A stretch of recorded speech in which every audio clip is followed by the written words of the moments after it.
animals have this excellent sense of smell, and so of course what happens is they can recognise the smell of their owner or other people or other animals, or their whole world is just based on recognition through smell a lot of the time.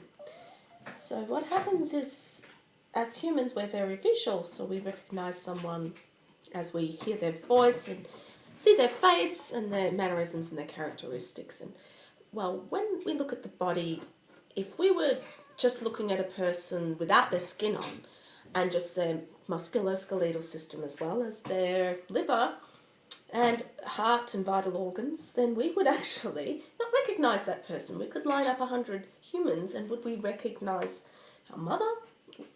Would we recognise ourselves without our skin on, and if we were just purely the underlay? But I think animals would recognise that because they smell, they sense, they have a real sense.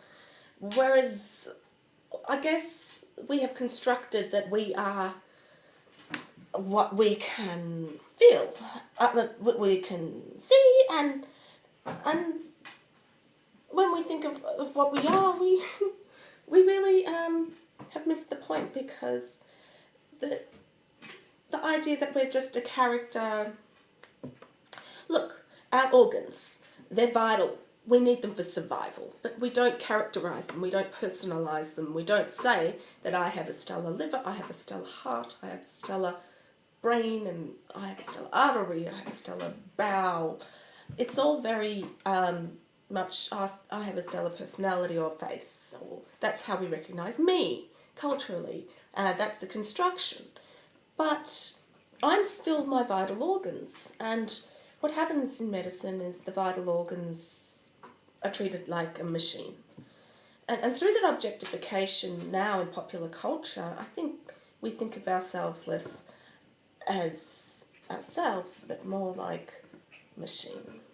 And a lot of people will say that's not true. We have a lot of personality, but when it comes to asking what life is, they will automatically say, oh, well, we don't know what happens when we die, we're physical and that's it. Whereas most of the time we're not thinking of the gross physical self as being as important as the life experiences. So I think life is experience and being there, and that's life. Whereas some people, they're so sure that the definition of life is physical, it's us. Without our brain we stop, we don't have consciousness, but they don't know what consciousness is completely. Consciousness has no place. You can't create a human in another human and say that human is now another human, because the consciousness is different. It can't be reprogrammed. It's not a program.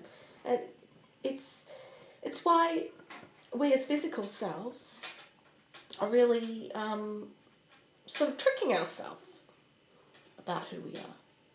And every second we may not be who we think we are anyway. So the philosophy generally in secular humanism, and it's quite popular in the society, to really just forget that question. And I think that's the problem. We should ask it again. And it's more allowing the answer to not be laughed at. So, is our body us? And why don't we think my lung is me as much as my face? So, let's break down how we've constructed this compared to the animal societies, where I think automatically the spirit was in the body. So us was the spirit, and the body was where our spirit lived, as with the rocks and the trees. The emphasis on the physical is very, I think, modern.